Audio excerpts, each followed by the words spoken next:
这是今年刚刚发生的一起令人震惊的案件。6月，在澳大利亚昆士兰，一位母亲香提尔·哈多正为她23岁的儿子拜伦准备葬礼。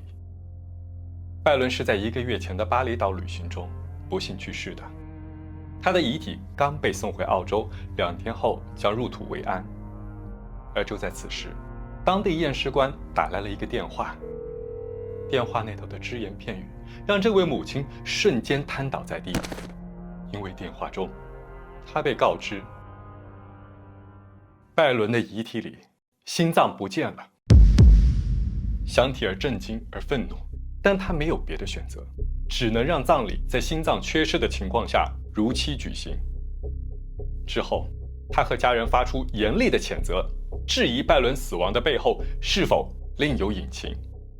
那么，拜伦是如何死亡的？他的心脏是谁取走了？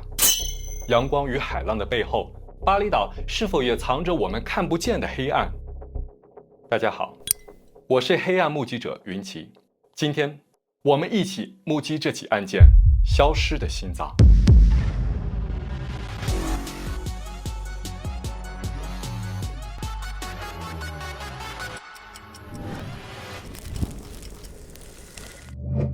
拜伦·哈多来自澳大利亚昆士兰州的年轻人，他23岁，成长于宁静悠闲的海滨小镇努萨。他是个典型的阳光男孩，热爱户外、冲浪、钓鱼，活力十足。为了未来，他努力工作，规划人生。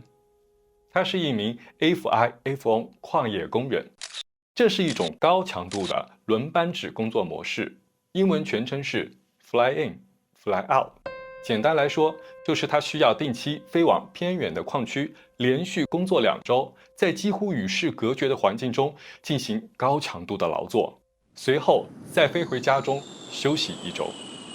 这类工作薪资相对丰厚，但也极具压力，长期处于封闭、高强度、孤立的状态。许多的 FIFO 工人都会产生不同程度的身心耗损、焦虑和抑郁。也正因为如此，拜伦计划了一次为期2周的放松旅行，目的地是许多澳洲人心中的度假天堂——印度尼西亚的巴厘岛。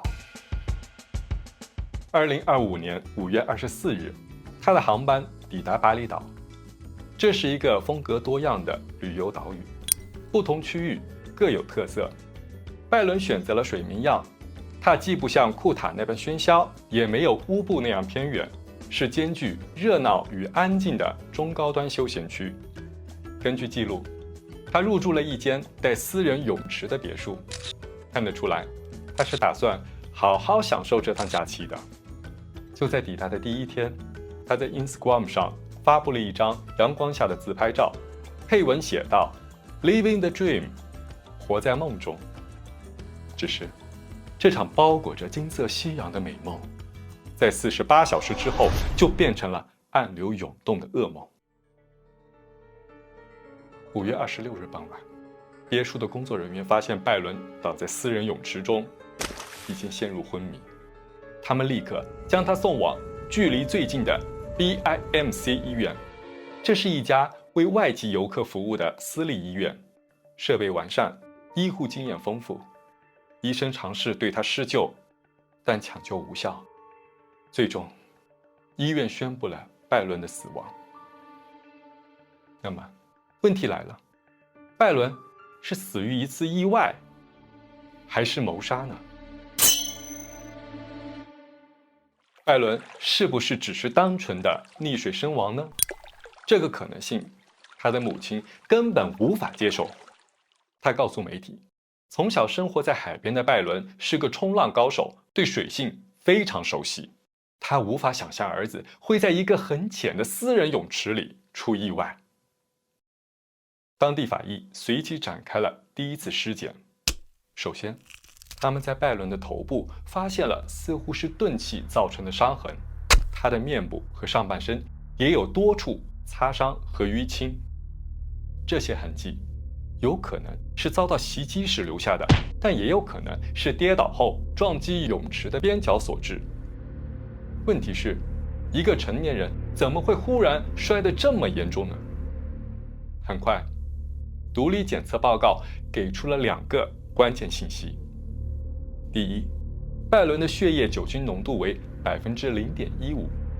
在澳大利亚或者一些欧洲国家，如果开车时的血液酒精浓度超过0.05%，就已经是违法酒驾。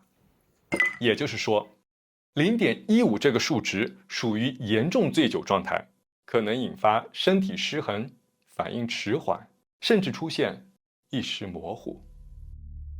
第二，他的体内还检测出了一种药物成分——多氯平。这是一种常见的抗抑郁处方药，用于治疗焦虑、抑郁和慢性疼痛。像许多 FIFO 工人一样，拜伦因长期高压工作而服用这种药物来对抗精神上的疲惫。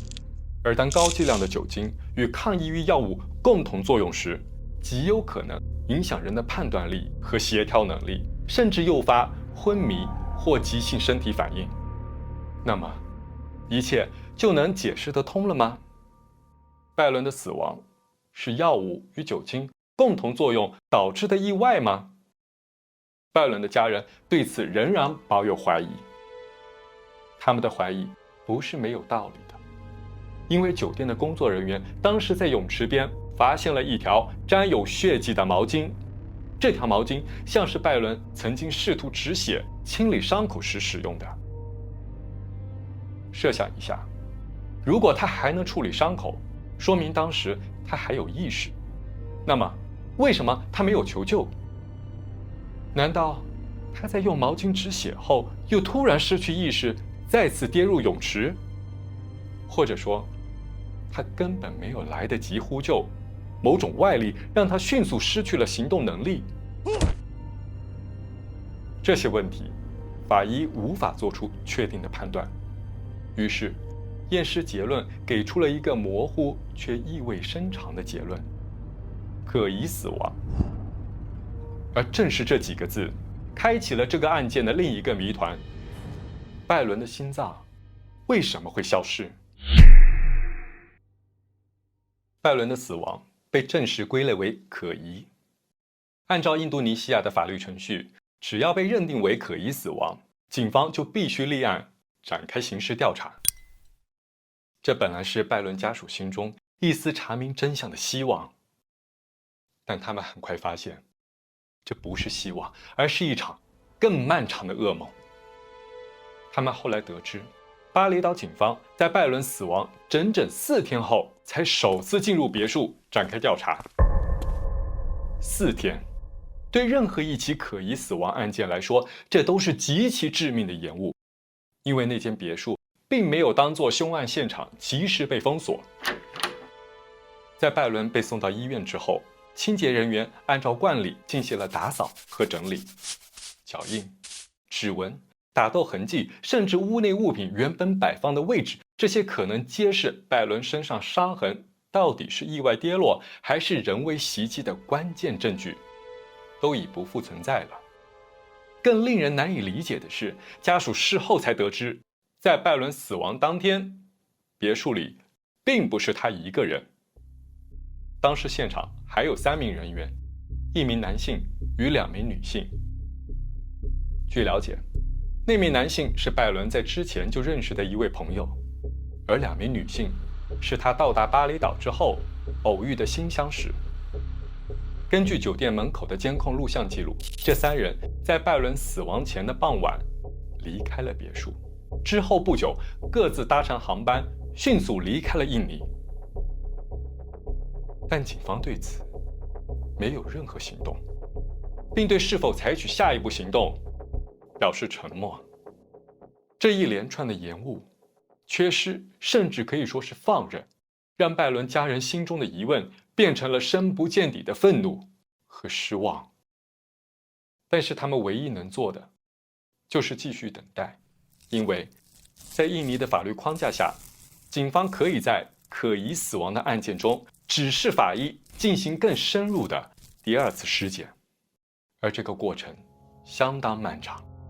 拜伦的遗体也被送往当地的殡仪馆进行冷冻保存，以待进一步法医学研究。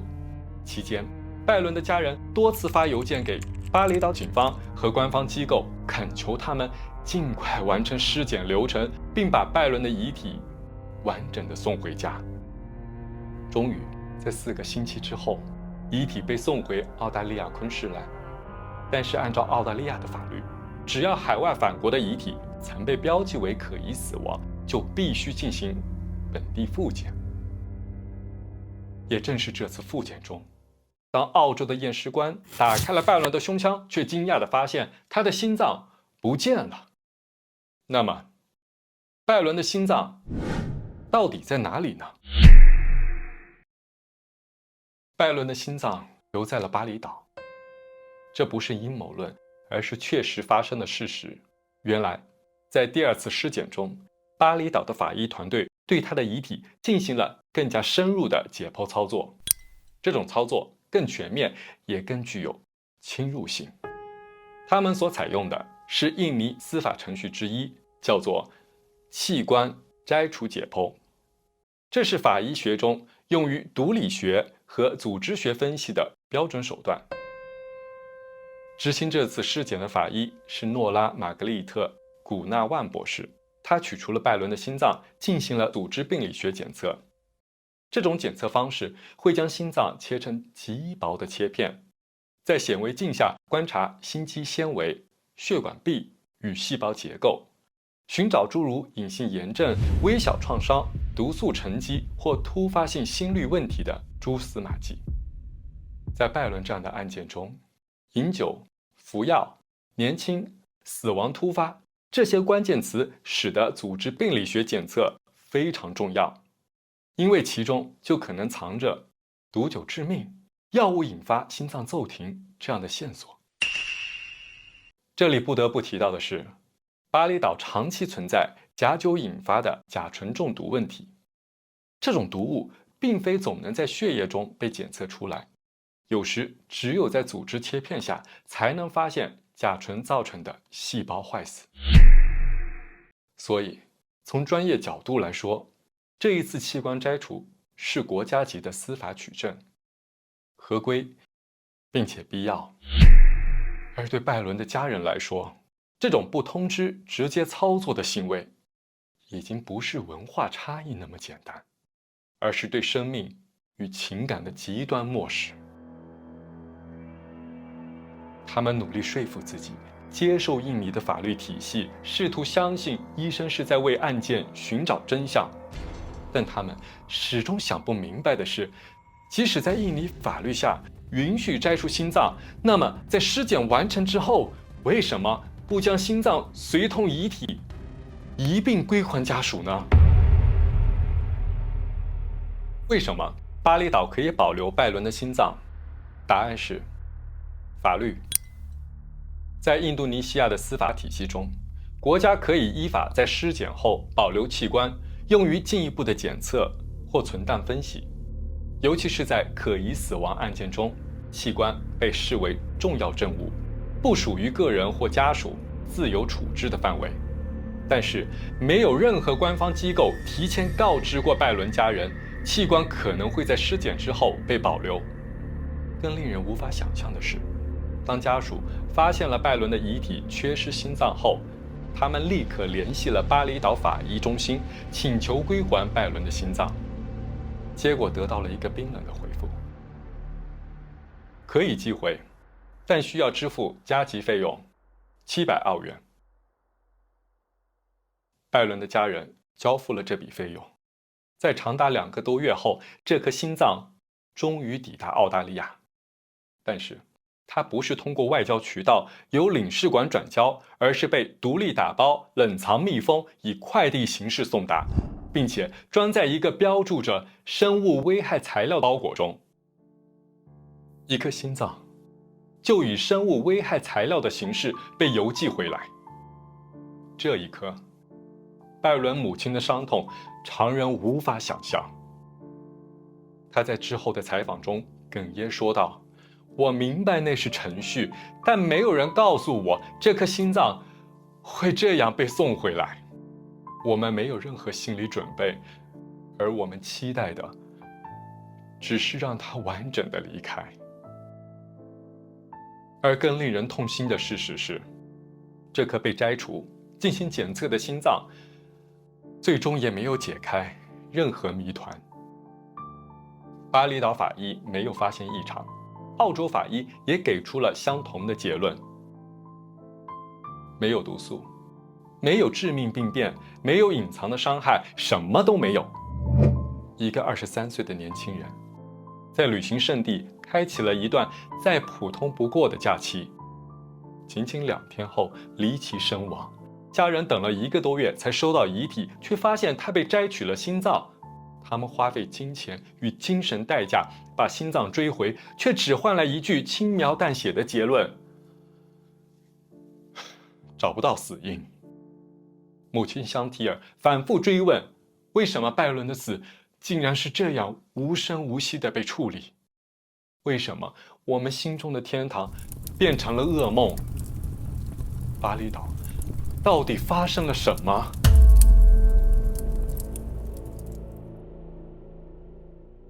对于很多澳大利亚人来说，巴厘岛确实是再熟悉不过的度假天堂。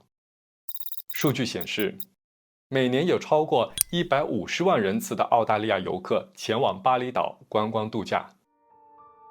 但另一个很少被提及的数字是，仅在2024年，就有127名澳洲人死于巴厘岛，其中绝大多数被官方归类为意外死亡。而如果我们再把视野拉远，每年造访巴厘岛的外国游客总人数高达600多万人次。在这样庞大的观光人潮背后，这座岛真的安全吗？我们不妨看看更多案件。2023年，一位澳大利亚青年查理·布莱德利在一家酒吧饮酒后突发死亡。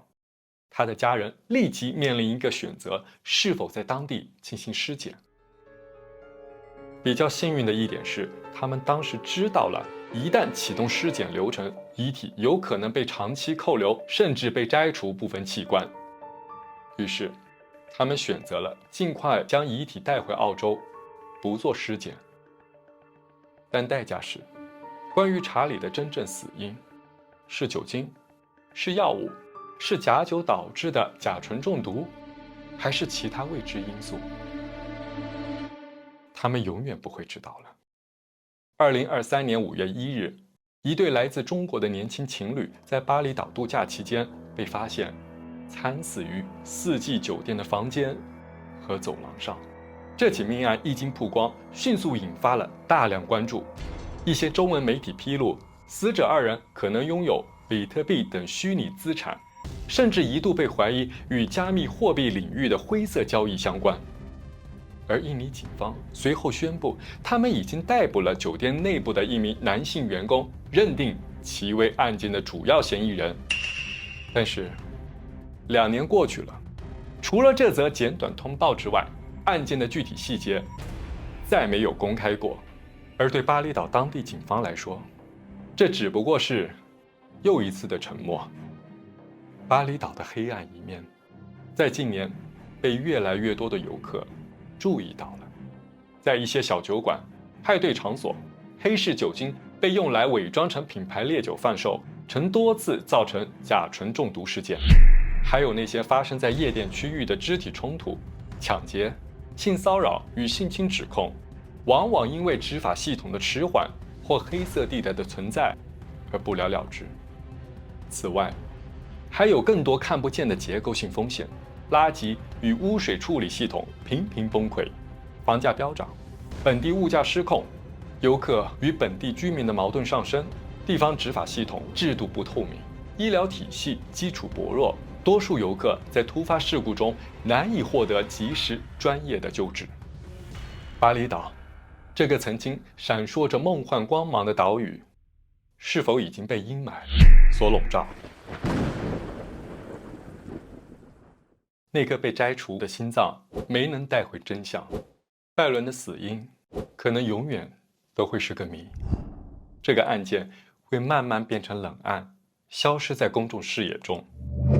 但是我想对每一个憧憬着远方的朋友说，在这个世界上，有很多地方我们以为自己对它足够了解了，但其实它藏着另一面。巴厘岛只是一个缩影，每一个普通人都可能陷入无法自救的旅行困境中。我们需要去学习更好地保护自己，才能更安全地享受一段人生之旅。关于这个案件，你觉得拜伦的死是意外还是谋杀？你是否还会选择巴厘岛作为旅行的目的地呢？请在评论区留下你的想法，点赞订阅，支持我继续讲述更多案件。我是黑暗目击者云奇，我们下集再见。